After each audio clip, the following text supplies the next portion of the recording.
So welcome to our Formation podcast here at St. Mary's Episcopal Church. I'm Robin. And I'm Don.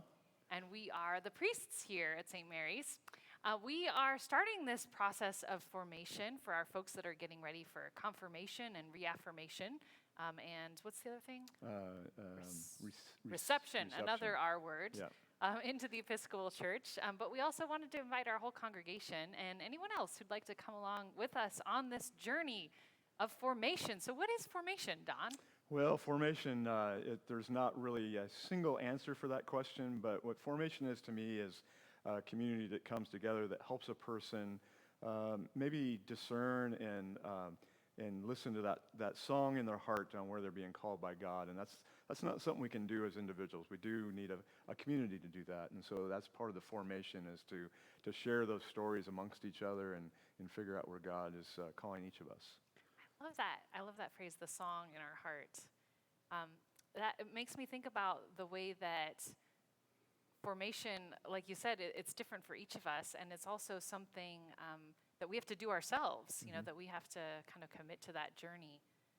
Part of what we were thinking about for this series, and what really inspired it, is the questions of the folks that are coming on this journey.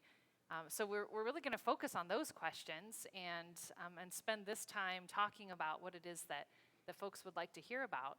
But I think the beauty of questions too is that there's different answers for those questions. Certainly. And so we're not the definitive answer, certainly, but we'll hope to point you towards some other resources as well. But we hope that what happens is that as we talk about these questions, that you get more questions, that you think of more things that you're interested in learning more about.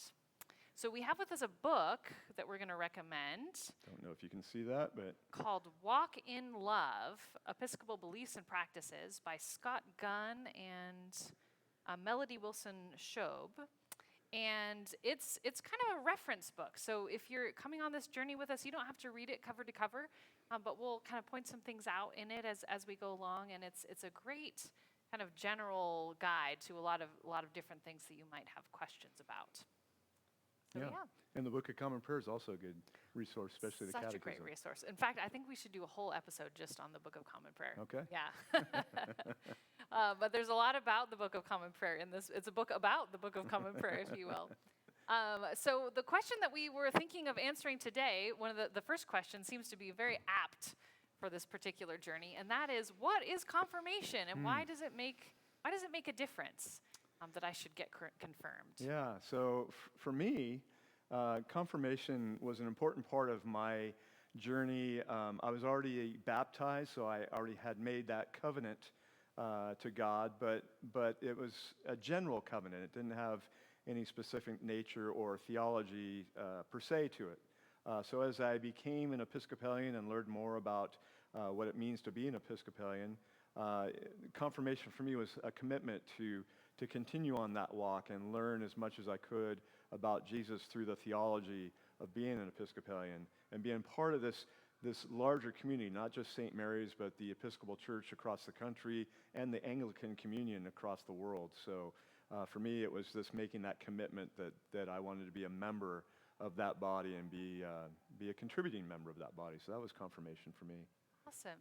For me, I was confirmed when I was 16, and so for me, it was choosing the church for myself at that age. You know, deciding that I'd been baptized as a baby, I'd been raised in the church. It hadn't been the church I chose; it was chosen for me, and so I felt like it was really the opportunity for me to say, this is the church that I want to be a part of. Yeah.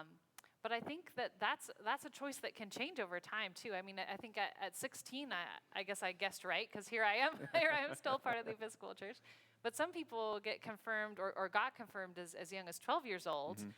Especially that was the practice in the church. I'd say probably 30 years ago and more, because at that time you couldn't receive communion until you were confirmed. Yeah. And so we wanted to confirm people as early as possible so they could receive communion. But now with the revision in the new prayer book, I'm putting in quotes because it came out in 1979, the big change of that was putting baptism at the center of who we are, and to say, to be a full member of the Episcopal Church, all you have to do is be baptized. Yeah. You don't have to be confirmed. So confirmation is something that's not required, but is really meaningful. Yes, yeah. The other option is reaffirmation. This may be for somebody that, say, you were confirmed when you were a preteen or a teen, and maybe it wasn't your idea. Maybe it was grandma or your parents' idea, and you did it just to go along because that's what you were expected to do. But now that you're older and an adult, maybe you want to make this decision for yourself. So reaffirmation is that opportunity for you to stand before the witnesses here and the cloud of witnesses, the saints that are all around us, and say, yes, I am an Episcopalian. I have been, and I truly understand what that means, and I am an Episcopalian. So this is your chance with the bishop laying her hands upon you to reaffirm that vow of your confirmation. And so then the last option would be Reception. Reception. There it is. Those two R words get twisted up for me. So reception it's actually something that's really cool about the Episcopal Church that I like, and that's that we affirm the sacraments of other Christian denominations and traditions. So if you were confirmed in the Catholic Church, in the Presbyterian Church, in the Methodist or the Lutheran Church, other churches that do confirmation, that counts as confirmation for us. If you were baptized in any denomination, that counts as baptism. In fact, if you were ordained as well, we have a special prayer, but we don't really reordain you. We receive you into the church even as an ordained person. So I think that's really cool. And I would say even if you're a part of a non-denominational church that doesn't do confirmation per se, but you had a similar sort of adult declaration of faith where you stood up before the congregation, that we would consider that confirmation as well. And so in that case, then what's happening is you're being received into the Episcopal Church. The bishop still lays her hands on your head and prays for you, but it's just different wording. Yeah. It's that bishop's hands on you is really, really special. It goes back to our apostolic nature that our bishops have been consecrated throughout history, all the way back to the original apostles. So to have those hands laid upon you is pretty special. And for me, when I was ordained a priest just a few months ago, as the bishop laid her hands upon me and then all the priests present placed their hands on me as well, I felt myself trembling. And what that was, it was the stirring of the Holy Spirit within me. And I think when you do confirmation or reaffirmation or reception, you have the opportunity to have that same stirring of the Holy Spirit within you. You may not tremble like I did, but it's still, I think that process still happens, whether you can feel it physically or not. It's definitely part of that process. So it's really, really cool, especially with your friends and family here and all your fellow congregants here. It's just a really special occasion and special service. Absolutely, yeah. And we know we've got people in each of those three categories. So for those that are already a part of this journey, and for those who might be interested, just let us know, and we'll help you figure out which category is right for you. Yeah. We mentioned the book already that we're using, this Walk in Love book. And if you'd like to follow along with us, chapter 6 is about confirmation. So there's more in there about confirmation. But one thing that I wanted to note that I thought was really cool that it said in chapter 6, or reminded me of, was the way in which confirmation is not just into the Episcopal Church, but into this worldwide Anglican communion. Yeah. And I've had the blessing to be able to visit Anglican churches in England and in different parts of Africa, in other parts of the world, and in Australia, and have found their fellow Episcopalians and Anglicans worshiping in a similar way and connected by both our baptism and our confirmation. Yeah, we're one huge worldwide family. Absolutely.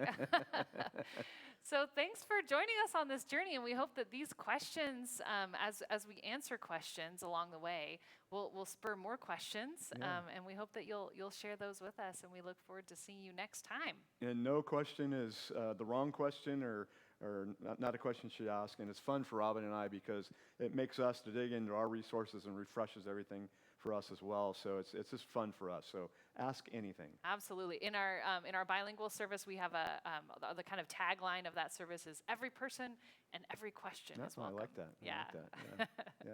All right. We'll see you next time. All right.